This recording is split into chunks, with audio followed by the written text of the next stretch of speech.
Good evening, folks, and welcome back, everybody. I'm Tom, and the simulcast is on the air now from CBS Radio and Television. It is Thursday night, December 21st, 1995, and my friend Tom McComas, and tonight we travel down memory lane for the toy trains of Christmas. I look forward to this every year because they have brought me joy since I'm a little kid. I'll tell you a funny story about me and Lionel trains, or all electric trains, really. The first one I received from Santa Claus was in 1941, and my father, who was Santa Claus, went out and bought two of these train sets, one for me and one for my cousin, Mike Regan. And so, you know, my father and his brother-in-law would play Santa at 2 o'clock in the morning, and I later learned how much fun this was. I opened up a Lionel train set one year, and there were 8 pieces of straight track in the box. It's awful tough to make them go when you have 8 at 2 o'clock in the morning and you got half a load on. Let's face it, a full load. So anyway, they went over to my cousin's house, and they set up his set of trains, and it ran perfectly. And they came back and they set up my set of trains. As my father told me later, the engine began to smoke, and this was long before smoke was a feature on electric trains. It just blew up right there on the floor. And I've been smitten by them and confounded by them ever since. Did you know that in 1953, the Lionel Corporation made 622,000 locomotives? They made 2.4 million cars, all in 1 year. They were not the only manufacturer. There was, of course, American Flyer. There was Ives until the mid-1930s, and of course the trains made by Louis Marks, Marks Toys, which were sold in the dime stores, you know, Woolworths and Kresge's. They were cheaper, bottom-of-the-line sets, but they were cute, and they exist as great collectibles even to this very day. The newest trend in toy trains are these, furnished to us tonight by the people at Allied Model Trains in Culver City, California. They are large-scale trains, and this one is outfitted for Christmas. Let her rip.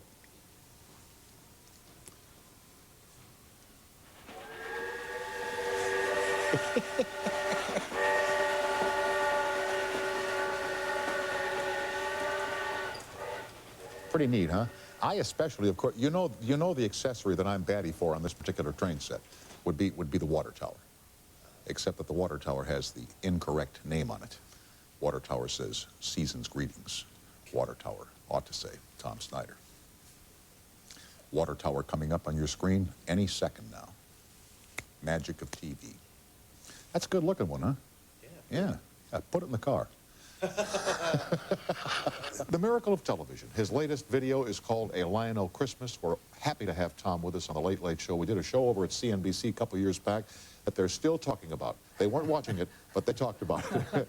What were your first trains as a kid, Thomas? I did have trains as a kid, and it wasn't an elaborate setup. It was like a 4x8 board. Same, yeah. And a couple of trains running around. And they were great fun when you're 7, 8, 9 years old. But then as you get older, other things compete for your interest. Sure, sports and ladies. And girls. Yeah. And what I did to kind of spice things up is when I was home alone, I would go up in my father's room and look for his lighter fluid. And I remember he'd hid it in the sock drawer.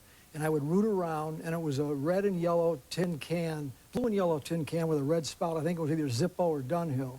And I would go down in the train room. Couldn't be just Ronson, it'd be Zippo. Well, Zippo. And I would spray a line across the track. And then I would douse the train in lighter fluid. And then turn all the lights off, light the line of fire, and whoosh, a burst of fire would go up. Yeah. Then I'd run the train through the line of fire, and the entire train would burst into flames. And it was just marvelous, my own special Fireball Express. And you know, I'm telling this, and the collectors out in the audience are... No, the 7 and 8-year-old kids are out there, too. No, they're asleep. Oh, no, they're not. and I did this, you know, well, actually, if you ever ignited lighter fluid, and I'm sure you have, it explodes. You know that it burns quickly, evaporates, right. Maybe 10, 12 seconds it blazes, and then it settles down. But I did this quite often, and the engine was die-cast metal. It just got blacker.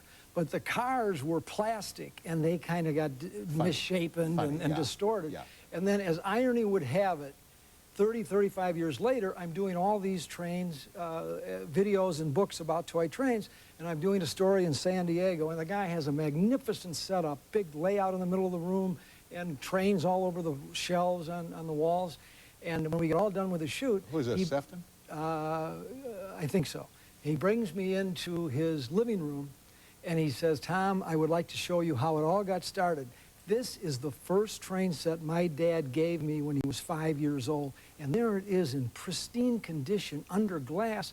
And then he asked me, did you have a train set when you were a kid?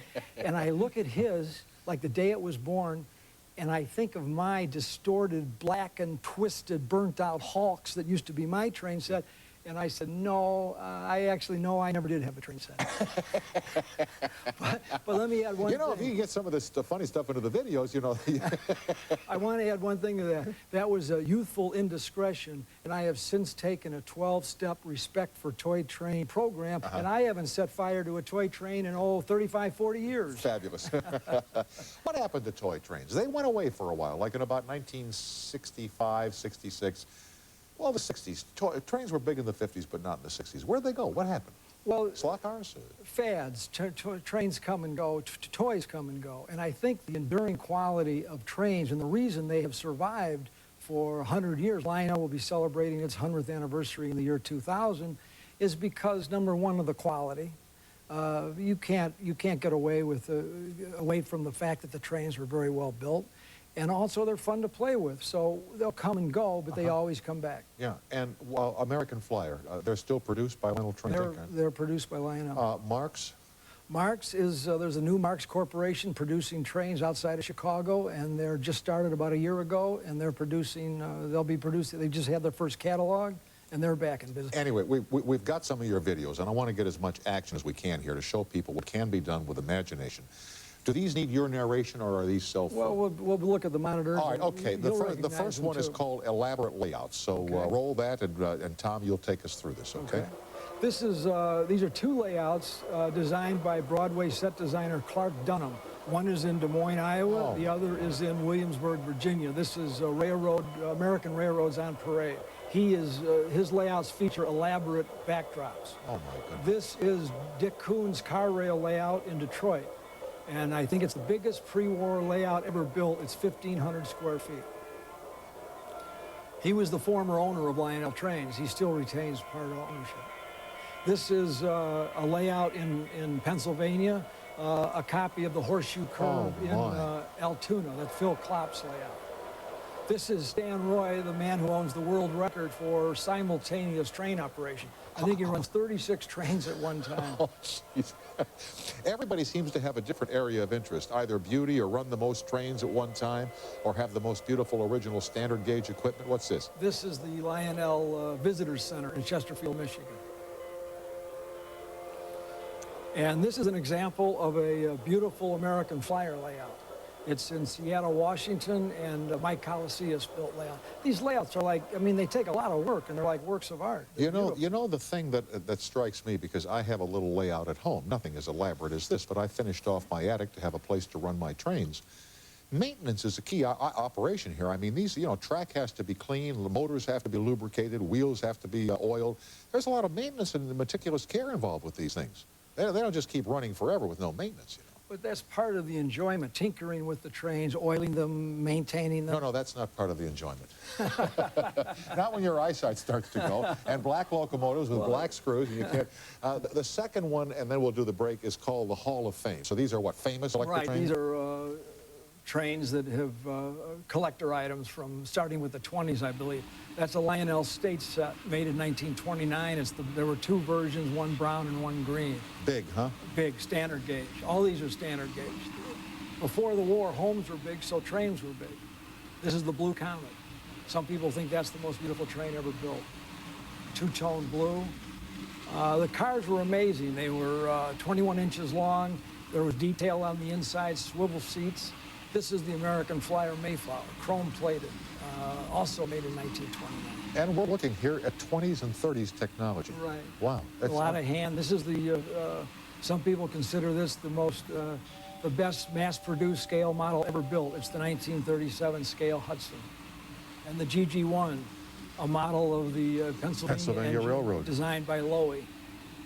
Wasn't he the guy that designed the Coca-Cola bar? Yeah. And this is the best-selling train ever made. It's the Santa Fe Lionel F3. And the technology, though, of the state sets and the Blue Comets made in the 30s, the 20s and the 30s, I mean, they were really ahead of their time in many ways in terms of mass-produced quality and mass-produced attention to detail. It's unbelievable what Well, they had. compared to other toys of the time, they definitely were. Which is why they've lasted. They're still around. Exactly. We'll continue with Tom McComas. One of his videos is called The Lionel Christmas. The toll-free is up and running, but I suspect we'd rather look at the choo-choos. We'll see what happens right after these messages. Hey now, Santa comes and he brings his Christmas magic. Choo-choo toys give everyone such joy. I am dreaming of a Lionel Christmas. I'm beaming, it's a Lionel Christmas. There ain't no way I'm gonna sleep tonight, and I hope Santa gets my address right. Tom Snyder, would you like to be a rider on a Lionel train with me? Hey, Tom Snyder, would you like to be a rider, traveling around that Christmas tree? Streaking across that countryside, all aboard, everybody for a thrilling ride. Be on time for a front row seat. I get ready for fun that can't be beat.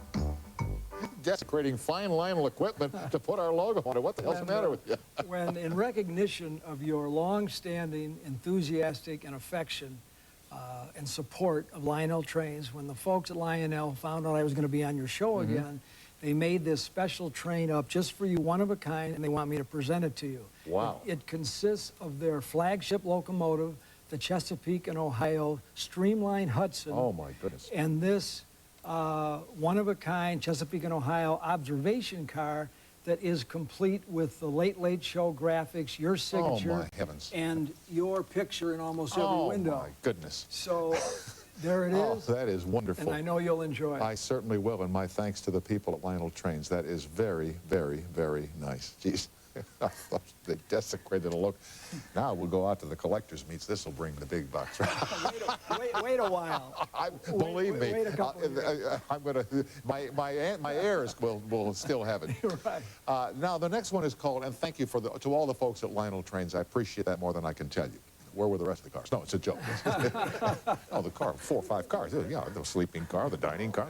That's a joke. Next year we'll Yeah, right, that's a joke, please. I'll save it till the end, but when I was a kid, I had a great album by Fibber McGee and Molly. Most of you probably who are young folks don't remember them, but they were the hottest, or one of the hottest radio shows in the 40s and early 50s on the radio networks. It was a comedy show. It was very, very funny. And they had a Christmas album out in about 48 or 49 in which McGee told a story of what he does on the night after Christmas. It's very short. May I? Please. Absolutely. Thank you. McGee goes out walking in the woods after Christmas, and as he's walking in the woods, a little female deer sidles up next to him, a little female deer, a doe, right? And almost as if she knew it were there, she nestles her nose in his pocket and finds a lump of sugar there. And as he's looking up, you know, at the stars and the moon bathing the snow-covered trees with moonlight, and the little deer is munching on the sugar in his pocket, he says, you know, it's a great feeling. It's always nice to have a little dough in your pocket, especially the night after Christmas. Thank you very much. Back with Norm Macdonald, later on Howie Long, and then all of you on the toll-free.